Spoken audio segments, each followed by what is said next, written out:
When I woke, it was dead night. The moon was full and sitting between the horns of 2 hills. There was a sprinkling of stars overhead, and Mamma began to move the ground beneath me, trying to rise.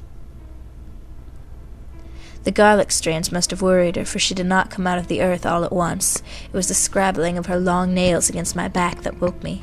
I leapt off the grave, wide awake. Standing beside the grave, I watched as first her long grey arms reached out of the earth, then her head emerged with its hair that was once so gold, now grey and streaked with black, and shroud eyes. And then her body in its winding sheet, stained with dirt and torn from walking to and fro upon the land. Then her bare feet with blackened nails. Though alive, Mamma used to paint those nails, her one vanity, and Papa allowed it, seeing as she was so pretty and otherwise not vain. She turned toward me as a hummingbird toward a flower. She raised her face up, and it was grey and bony. Her mouth peeled black from her teeth, and I saw they were pointed and her tongue was barbed. "Mama's gone," I whispered in Bubba's voice, but it was so low I could hardly hear it myself. She stepped toward me off that grave, lurching down the hump of dirt, but when she got close, the strands of garlic and the cross stayed her. "Mama." She turned her head back and forth. It was clear she could not see with those black shroud eyes. She only sensed me there, something warm, something alive, something with blood running like satisfying streams through blue veins. "Mama," I said again. "Try and remember." That searching, awful face turned toward me again. The pointy teeth were bared once more. She reached her hand out to grab me, then pulled back. "Remember how Bubba always sucks his thumb, and that funny little noise you always said was like a little chuck in its hole? And how Sukey hums through her nose when she's baking bread? And how I listen to your belly to hear the baby? And how Papa starts each meal with the blessings on things that grow fresh in the field?" The grey face turned for a moment toward the hills. I wasn't even sure if she could hear me, but I had to keep trying. "The way we picked the blueberries and Bubba fell down the hill tumbling head end over, and we laughed until we heard him and he was saying the same 6 things over and over long past bed." The grey face turned back toward me, and I thought I saw a bit of light in the eyes, but it was just reflected moonlight. "And the day Papa came home with the new lamb, and we fed her on a sugar tea, and you stayed up all night, and I slept in the straw by your side." It was as if stars were twinkling in those dead eyes. I couldn't stop staring, but I didn't dare stop talking either.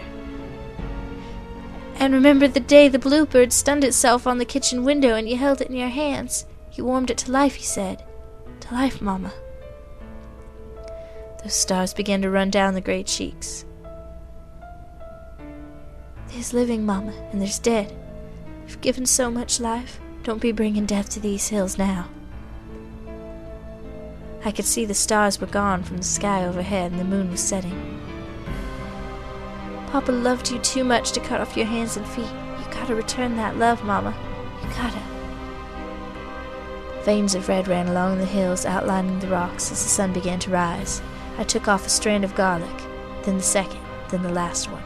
I opened my arms. "Have you come back, Mama, or are you gone?" The grey woman leaned over and clasped me tight in her arms. Her head bent down towards mine, her mouth on my forehead, my neck, the outline of my little gold cross burning into her lips. She whispered, "You are gone, child. Here and gone," in a voice like wind in the coppice, like the shaking of willow leaves. I felt her kiss on my cheek, a brand. Then the sun came between the hills and hit her full in the face, burning red as the earth. She smiled at me. Then there was only dust motes in the air dancing. When I looked down at my feet, the dirt grave was hardly disturbed, but Mama's gold wedding band gleamed atop it. I knelt down and picked it up and unhooked the chain holding my cross. I slid the ring onto the chain, and the 2 nestled right in the hollow of my throat. I sang, "Blacks and bays, dapples and grays." From the earth itself the final words sang out.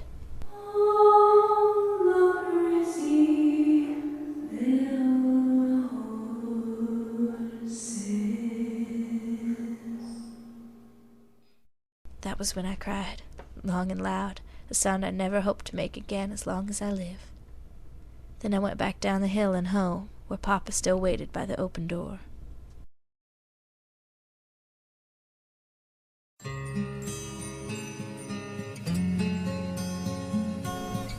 Mama Gone, from the story by Jane Yolen. Starring Jessica Canaday as Mandy Jane, Joe Pascual as Papa, and Lacy Reed as Aunt Sukey, Bubba, and Mama. The executive producer of the Nocturne Hour is Amy Monticello. You can contact us at thenocturnehour@yahoo.com.